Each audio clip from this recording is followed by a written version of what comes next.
Welcome to the Friday Fraudster podcast with Kelly Paxton, pink collar crime expert, Joe Irvin, your person for all things ethics, and Robert Berry, the guy who helps you ask better questions.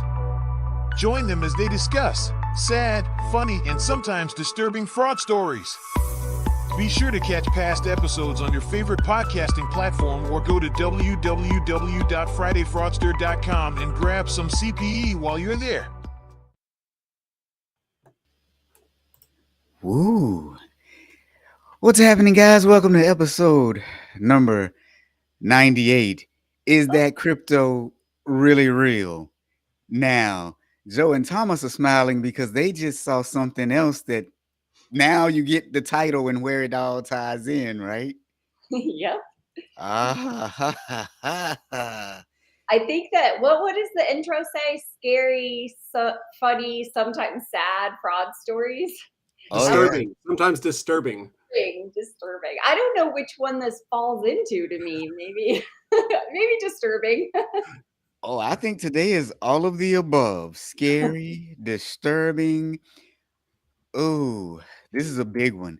I hope Dana's here. I know I talked to Dana. I hope she's here for this one. I was wondering. I was just looking in the comments. She said she was going to try to change her schedule.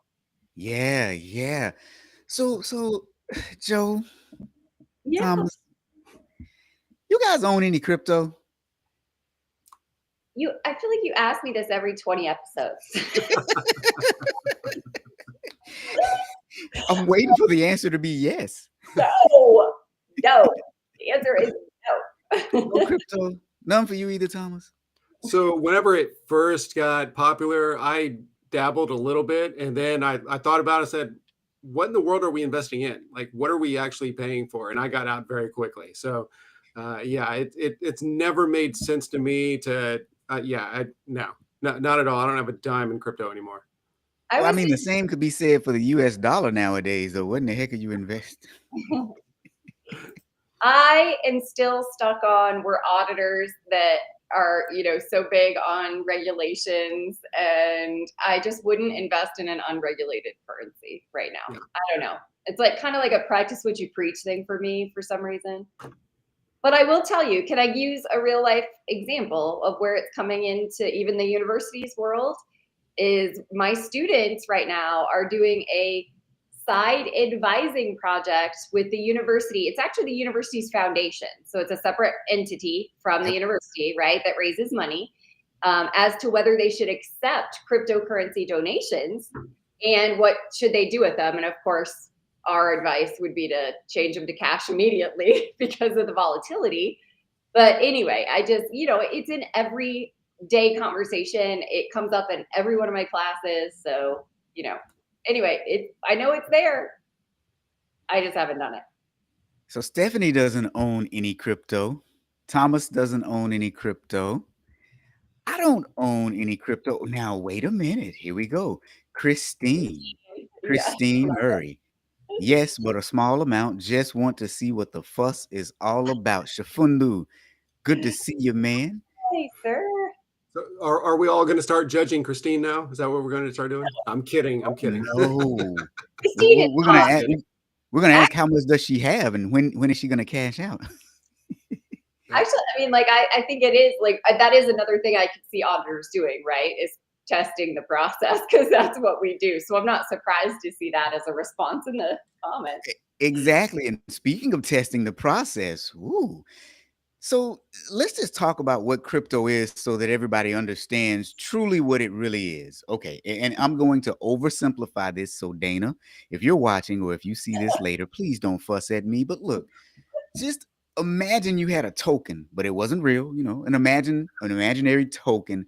And it has like a secret code that lets you buy things online and nobody else can steal it or copy it in theory because it's unique to you. Now imagine that other people also have these digital tokens and they can buy things with them too. Those tokens would be called cryptocurrencies. Now, cryptocurrency is exchanged on something called the blockchain, or the transactions are recorded on something called the blockchain. Now, the blockchain is not that difficult to understand. It's a public ledger. That's all it is. So picture a transaction occurs, boom, there's a block. Another transaction occurs, boom, there's another block, and you keep adding to it, hence blockchain. Now, here's where it gets tricky though, because with crypto, you have to have some sort of exchange for trading it. Like I just can't give Joe some and then Joe, gives me cash for it.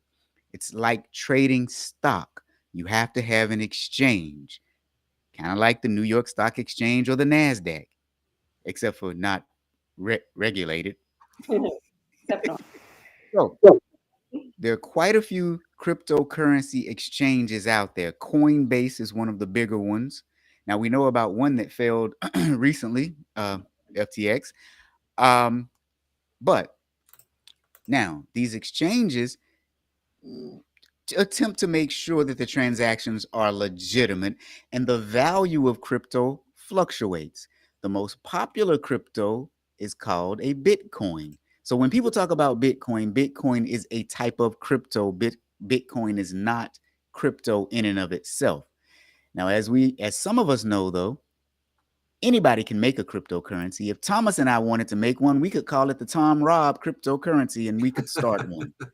Now, the most craziest cryptocurrency to date that actually has now started to be taken kind of sort of a little bit seriously has been one called Dogecoin. Doge is a freaking dog. Is that fake? Like, for It is real? a thing. Yes, it is a real thing. Like kind of came and went out of the news after, Elon stopped talking about it, I guess. I don't know. It is real and it is here. So now, with that said, ooh, investing in crypto is very profitable with reliable platform. We don't want to know more information though. What's going on, Rollis? Good to have you here. And Mark is here. Mark, do you have any crypto, sir? Okay. I So bet now- I know Mark's answer. yeah, we know Mark's answer. So let's now that we've set kind of the primer for what crypto is, if I can get back to my to my story that I put- involves crypto, the FBI, and all kinds of stuff. I put the story in the comments because this is one I think everybody should read for several reasons, because we are on LinkedIn for one. So Robert's going to Yeah. tell you about that part of the story. But anyway, keep going. Oh, this one was crazy. Okay, Had so I just yeah, there were 3 or 4 parts to this one. Yeah. So I just explained what a crypto exchange was. Now there is a Brazilian crypto exchange called Blue Binks, and well, they got scammed. They got scammed big time. So there's another exchange called Binance, and you may have heard of that one. They've been in the news a lot lately. They are one of the sought after exchanges, meaning you want to have your crypto exchanged via Binance. So the company Blue Binks wanted to have their crypto exchanged on Binance. And they were approached by a party saying, we can make this happen for you. However, in order to make this happen, you need to give us $200,000 as well as 25 million units of your crypto. Now, that doesn't mean $25 million because it may not be worth, that much. So in order to list us on your exchange, on this exchange, you give us 200 grand in cash, which is not abnormal to pay to be listed on an exchange. Okay. Yes, Joe. Yes. Doesn't this remind you of the blue check Twitter story? Yeah, it does. I mean, it's a little extreme, but anytime there's that third party in the middle that says, I can get you something or somewhere, I'm like, yeah, it's just like those people wanting to buy that blue check, right? Was that Twitter? Right. No. Yeah. Now, Benita is saying red flag. Rollis, you bought crypto. What did you sold it? Wait, how did you? Wait. This, Sold all okay. one holding and my broker went bankrupt on the other. Okay. Okay. So now, let's get back to the story. So This company wanted their crypto listed on a major exchange. They found another company that said, if you pay us $200,000 plus give us 25 million units of your crypto, we'll put you on the exchange. Now, by the way, the 25 million was necessary, would have been necessary if, well, the 25 million is necessary so that the exchange can actually trade your currency. So they got to have it from you. Typically, the way they make money is there's a surcharge, right? Every time an exchange occurs, there's a surcharge. So that's how the exchanges actually make money. So on the surface, this isn't too much of a red flag, except for you. I mean, I'm giving you 200 grand for you to be on my exchange. That's kind of a red flag. Now, here's where it gets even scarier. Well, turns out the intermediary that was going to place the money on the Binance exchange was fake. And the reason they were able to swindle the company is because they were able to impersonate the chief communications officer at Binance. Now, I know you're wondering, on a Zoom call, they were able to impersonate the chief communications officer. How are they able to? Joe, how in the you on a Zoom call, Joe? How in the world do you? Well, I don't know. Can you show them, Robert? How do you? You know I'm gonna make you do it. Okay. No, in all seriousness, if people have been watching the show for a long time, who knows what episode it was? But go back, and I bet deep fake was in the title of another article, and that's how it happens now. Yep. Yeah. Well, and people know how much I love artificial intelligence too. So they were able to fake the chief communications officer using artificial intelligence, and Oh my god. they used a hologram. So, by the way, this of course is a hologram of me, right? But I mean, there's a deep fake of me. But let's see what I look like with somebody else's another face. Let's try another face. How about this? It's so crazy. And if you don't believe it's me, I'm scratching my nose right now. Now I'm rubbing my forehead. And you can look at the bottom and the top. You can see that they're both me in real time. So this is Okay, finally we got a reaction. I was like, I know there's a delay. I'm like waiting for it, waiting for it. Mary said, wow. It's crazy. So if anybody's listening to this on a podcast, you need to find the actual replay of this video and watch this, because this is absolutely insane. Just how realistic it looks on the screen. Let's see what right I look now. like as a girl. Thank you, Thomas, because I often forget when I like hold stuff up to be like, here's what I'm holding up. And it bugs me when I listen to another person's podcast and they forget to like explain. And I'm like, wait, what? What would they show? What'd they do? Yeah. Yep. That is the ugliest woman I have ever seen, Robert.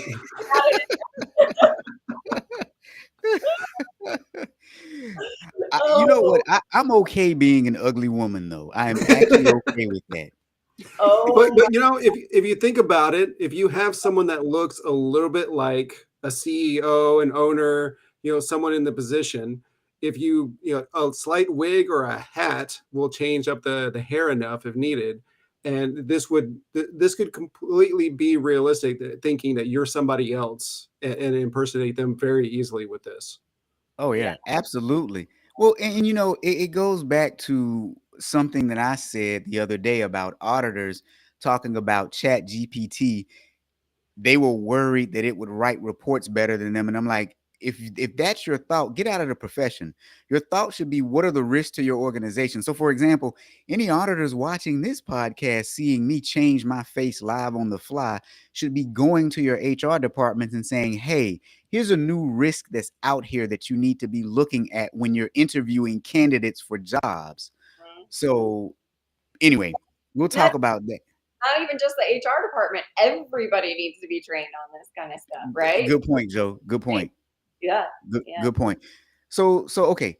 So before we go into some other things, let's get back to the story real quick, and then we'll do the add-on stuff. So The reason they found this out is because they tried to confirm with the chief communications officer the conversation that they had via Zoom. And maybe I can, well, no, I can't share that screen because I'm sharing this one. But if you look at the article that Joe put in the chat, you'll see the conversation screen prints from it where he said, "Hi, Patrick, this is such and such. I had a conversation with you. Can you confirm?" And then he said, "That wasn't me. You know, it wasn't me." So that's how it unraveled. And then it got worse because the Blue Bank's crypto exchange was one of the victims of this group, because what happened was they took the $200,000, but then they also did a run on the cryptocurrency too. So they cashed in all of the crypto and essentially bankrupt the organization from a crypto standpoint.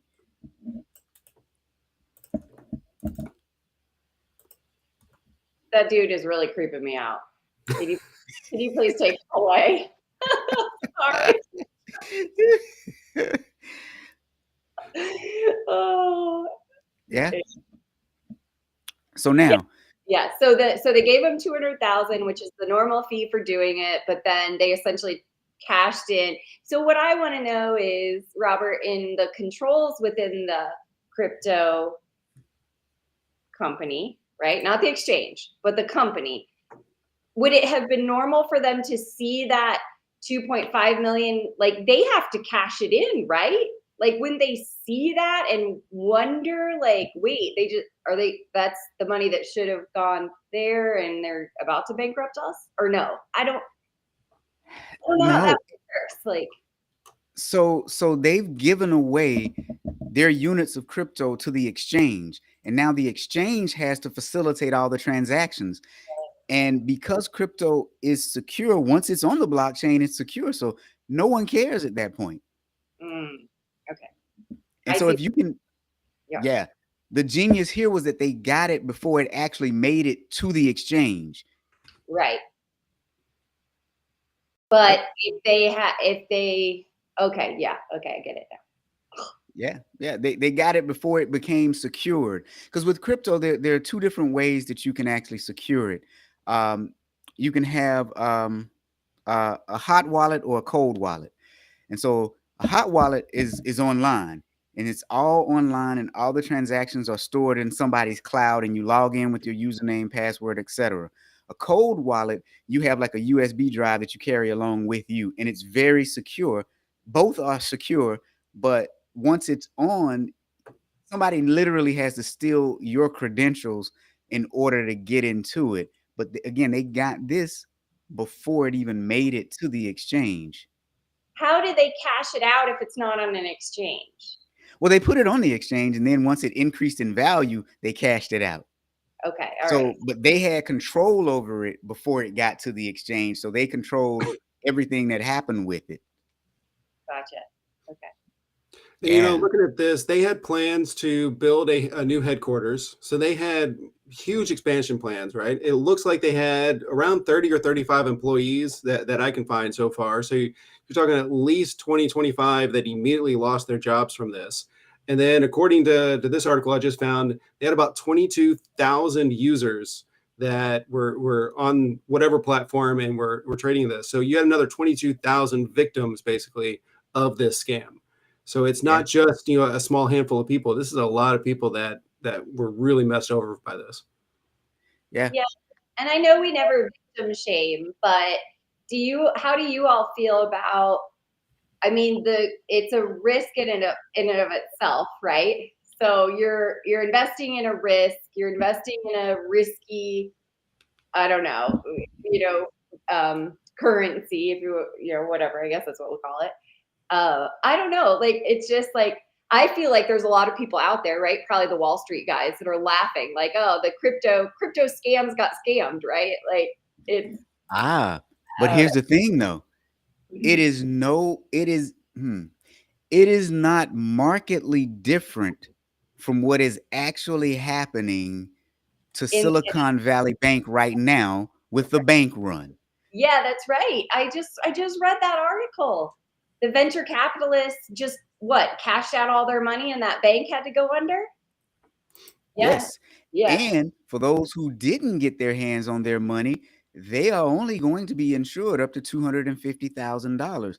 So, when you look at it, there was a bank run here on the crypto, and there was a run at a traditional bank as well.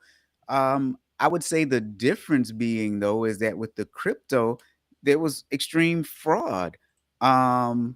With Silicon Valley Bank, if I read it correctly, um, let's see what happened. They had a $1.8 billion loss, which drove their stock price down. It plunged 66%, and then investors lost faith in the bank and started pulling their money out. So there wasn't any fraud here, from what I can tell, based on unlike the crypto story where there was actually some fraud that had occurred. Mhm.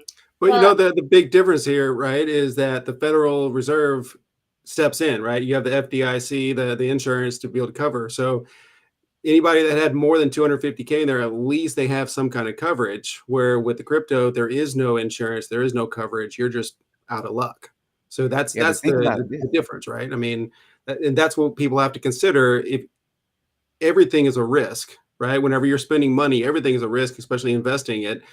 You have to be able to mitigate that risk. You have to be comfortable with that risk. And that's why nobody on this podcast is, has money in crypto. Well, It's not worth the risk. risk tolerance. and the other thing though, Go ahead. from what I'm reading, the Silicon Valley Bank, many of their members were extremely wealthy because it was a bank that served venture capitalists. And so even with the 250,000 in insurance, that's just a drop in the bucket. One lady was saying she had several million in the bank, and it's most likely going to be gone. But yeah. This is a lesson in diversifying your portfolio as well.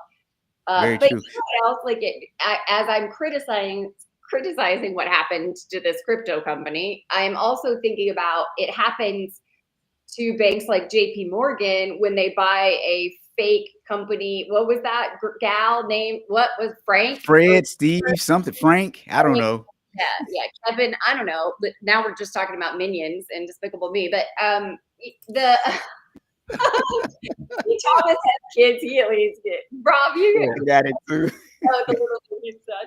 Anyway, no, but you think about it. They essentially, maybe it's different because that was just a due diligence issue. But I mean, everybody has the ability to fall victim to a scam that essentially they thought they were doing the due diligence. They said they went through, at least that's what they put on their website, right? They went through all the steps, and they thought they were talking to the CCO or whatever of finance. But I mean, just to show like even what we've been doing from a due diligence perspective is not enough. And those policies, those procedures have to be literally criticized and enhanced every second. And I think that's part of where internal audit could come in, right? So anyway. I'm glad you brought it back to auditors. So Joe, I'm gonna creep you out for a little bit longer. So auditors, let's talk about this though, because now the questions that you should be asking are, what Joe said, I gotta go. What can you do? And how can you help your companies overcome some of these things? So here's some things that I've discovered, because again, auditors, we're supposed to be helping our companies with risk. Now, the earlier versions of AI, you could just tell people to turn their heads to the side and look up and look down, and you would be able to tell. As you notice with this, that doesn't happen. So now there are also tools out there that will do things like look at the veins in your neck to see if there's blood pumping through your veins to see if you're a real person. So they'll detect whether it's a real person or whether you're fake or not. But this technology that I'm using right now, nothing moves. Like this is really crazy. And I haven't seen any countermeasures for this just yet. But for people who are still using some of the old school techniques, tell them to look left, look right, look up, look down, and then you'll see, because what the older techniques do, they just layer it on top. And but this thing, I don't know what the heck it's doing. That's weird. And that's just a free tool, or did you like that you're using, Robert, or is that like you've invested in? I know you do a lot of this, so I'm just asking, like, how accessible is the good stuff? This one right here is a free tool. I have some that are free. I have some that are paid, and because I'm experimenting, right? But this one, I was surprised. I think it's only free for now because what they're doing is they're asking people for feedback. So I'm thinking that they're improving, perfecting the algorithm, which that looked pretty doggone good. But I think they're perfecting the algorithm before they start offering it as a paid service. But right now, it's free.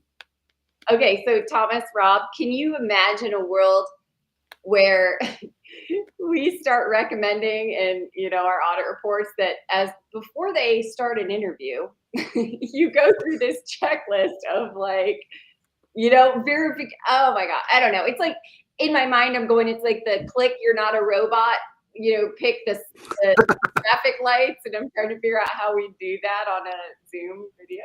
Oh my God. Yeah. Yeah. Or we can just simply go back to work in the offices. Uh-oh, your volume went out. Oh, Thomas, where'd you go?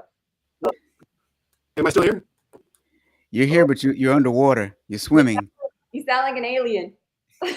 I did nothing, I swear. Wait a second. Rob's deep fake guy like took over and like Skynet, I'm telling you.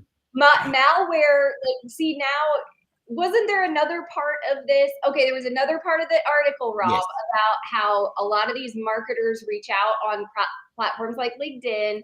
So that's like this crypto thing, right? Like, hey, we'll get you on Binance. And so they reached out on LinkedIn, right? And that's where a lot of this goes. And that, anyway, Robert, hello, are you listening to me? And wait, is that fake Robert or real Robert? Like, is he really listening to what I'm saying? Okay. I'm back. Okay. But No. anyway, okay, so then where was I going with this? Anyway, LinkedIn, people were reaching out to sell crypto and people would click on it and then they give them malware, right? Is that what it's called? Yes, I got you. So here's what Joe is talking about, you all.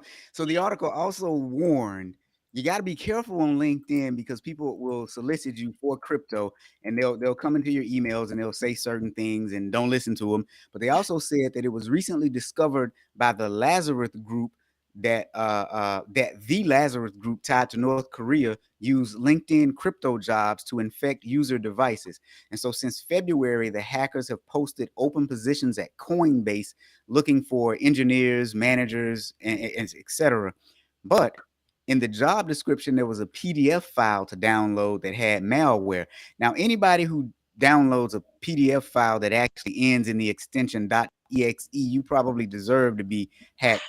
But so the file would then open a decoy PDF, and while the and then it would execute another file in the background trying to get information on people.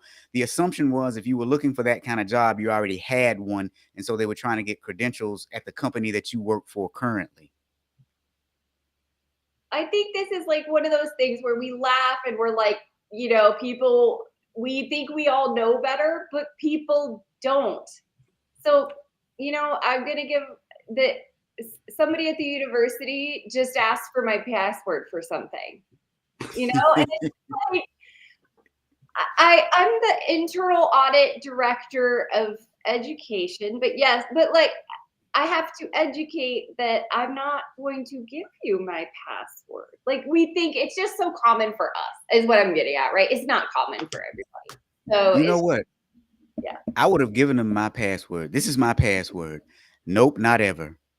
1, 2, 3. That would have. It's no, and I don't want to like shame anybody because it just is, it's not common knowledge as much as, and I know everybody watching this, it probably is. And so it's like, you know, we talk about romance scams and we talk about crypto scams and all this, and like, we would never get scammed, right? We would never open the attachments but then you've got like my 11-year-old son who is literally signing up for every free thing he can get. He made me take him to Circle K to get a free 99-cent soda. And I was like, you have given your email and your phone number to more people in the 6 months you've had a cell phone that I've given in my entire 40 whatever plus years, right? Like, and I'm like, have I taught this kid nothing? But it's the enticement. It's the free Right. stuff. It's the, and that's how they get you. Yeah. This is Yeah. me. This is me, y'all. I'm like trying to explain. He's like, well, why is it a big deal? I mean, I can give my email and my phone number to whoever I want. I said, well, what if they steal your identity and they ruin your credit and you can never buy a car or you never buy a house? And he's just like, well, I'll walk. And I'm like, oh my God. but it's hard because your identity could be stolen and you may not have even ever done anything. Now, JT is wondering, does that mean in-person interviews only? I don't think so though, because I I think we're do. still going to be in a remote world though. So how do you know? I know. Hey, this is an all virtual job, but I want you to fly in to interview for it. Right. I mean, I wouldn't mind at all. I would be all for because I think that initial connection is really important. And then it helps you build the virtual, right? So, I mean, even with trainings, I love all my chapters, right, that I train, but the ones where I was there in 2018, 2019 in person, and oh now yeah. I'm doing virtual, isn't it so much different? It's like, you know them, and it's like this dynamic is different. So anyway, Yeah. I I wouldn't. think it takes a while to get it going on virtual. Just on an offshoot. I did one yesterday for a group, and I use Google Meet. And what I like about Google Meet though, I will admit it's a huge ego boost because you have the reactions, right? But in Google Meet, they show up like they do in LinkedIn. They just float all up on the page. And so I saw hand clapping and smiling and laughing, and I was like, yeah, I did a good job. Awesome. I love it. Yeah, because you see it like on Zoom, they were so delayed, or like even if they do it, it just pops up for a minute. I love that. Right. Like, hey Zoom, if you're listening, put some features in that float up on the screen so we can give ourselves some pats on the back. Now, JT asked a good question. What is the risk though? Key positions probably warrant the in-person step. Probably, yeah. But I mean, you know, I agree with that, JT. So, I don't know. I could I take it or leave it. yeah. I had the most interesting guest speaker in my grad internal audit class last night, chief audit exec for a mining company here in Denver. And I'll tell you what, such a fantastic key risk discussion. Like that's what made me think of it, of, just mining. You think about so many risks in that industry. And anyway, but people risk are big everywhere. Sorry, that was Yes, goodness. anyway. It just made me think of it. All Oh right. boy. Okay, guys, I'm ready to start my weekend. I love you both, but I've got to go. All right. We'll see you. Thomas and I'll close out the show. All right. Bye, guys. Bye. Yeah. All right. So today was very, very, very interesting. So today we talked about crypto. Today we also talked about deep fake videos, and we showed a deep fake. So for everybody who's listening on some podcasting platform, you definitely want to go and check out the video on the YouTube channel or on LinkedIn if you want to see a deep fake in real time. Now, Mary Baker is saying, oh, what is this Mary saying? Oh, hold on, Mary. I got to read this. Um, I got to read this online. As the hearts start flying on LinkedIn. Hey, I wasn't saying that just to get the hearts, but I really do like it. Big Maker, who hosts webinars for B2B from their site. To create this report, we analyzed data from over 1 million marketing webinars hosted by Big Maker. Mary, what's going on here? Oh, she's helping you to see another way to do webinars and actually get good feedback and some of that. It looks like. Oh, I see. No worries, Mary. No worries at all. Now, I do agree with Mark, though. Mark, where's Mark? Mark was saying that he doesn't think you can ever get the same level of rapport virtually. You probably can't. I think, and I'll be honest, I'm one of those people that comes fairly close, though. I got some comments from the one that I did yesterday, and that's what they said. They said, this is very close because I'm just good. I mean, heck, I'm not even trying to sugarcoat that. The reviews, The reviews show it. All right. Since we're not creeping Joe out anymore, let's put him back up. But isn't this crazy? You know, like, and I can just change on the fly to other people, and it's just so weird, man. It's just so weird. Like there's the ugly girl again. I mean, me as an ugly girl. That's just keep it there. You like that one, huh? I mean, he's a black guy and he has a beard, so it kind of looks a little, closer. But I think it's just amazing what can be done. And so in today's episode of the Friday Fraudster, episode 98, a company got scammed out of, well, $200,000 in cash and then a whole bunch of crypto because someone used deep fake technology to impersonate the chief communications officer at an organization. Just beware that this kind of technology is out there. If you look at the top, that picture of me or that video of me is fake, as you can tell. The one at the bottom is the real me, and this is real time. Again, I'll scratch my nose so that you know this is not some video recording that occurred and then somebody swapped the faces afterwards. This is happening live in real time. Auditors, are you addressing this risk at your organization, and have you even thought about it? That is the question that I have for you. Yes, it is crazy, Mary. It is very crazy. Now I'm going to take this back off the screen because it's starting to creep me out. Well, what's great is not only do we have to explain, as auditors to executives and all that, but now I have to go back and explain to my wife because she was just opening the door, peeking in, going, "What is going on?" So that's going to be a fun conversation in a minute as well. Thank you for that, Robert. Wait a minute. Say that again. Repeat. What happened? So yeah, my wife just came home and she peeked in the door and she was like, "What is going on?" She has no clue what we're doing or what we're talking about. Oh, I'm sorry. Well, you know what? Maybe you could send the fake Thomas to go talk to her.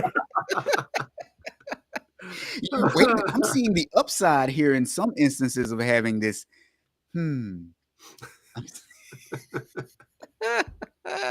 Scary. All right. Scary. So, as always, thank you all for joining us. Click that link over to the side, that QR code, join the Auditor Exchange community.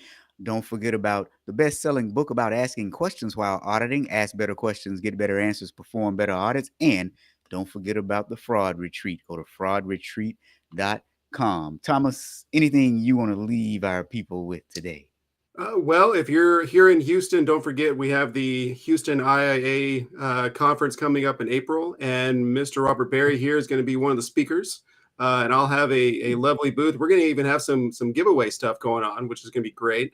But then also, if you look up my name on Amazon, you can actually see that I actually have a book, 2 books out there now. It doesn't look here. Cybersecurity for private businesses and internal controls for private businesses. So if you know of any kind of small businesses that could really use internal controls and they don't want to hire an expert, made them real affordable out there on Amazon. So go check those out. But yeah, I look forward to that fraud retreat too. That's going to be great, going to Colorado in August, considering the heat here in Houston. It's going to be nice to get away from the heat for a couple of days. Yeah. Well, all right. Until next week. Awesome. See you guys later.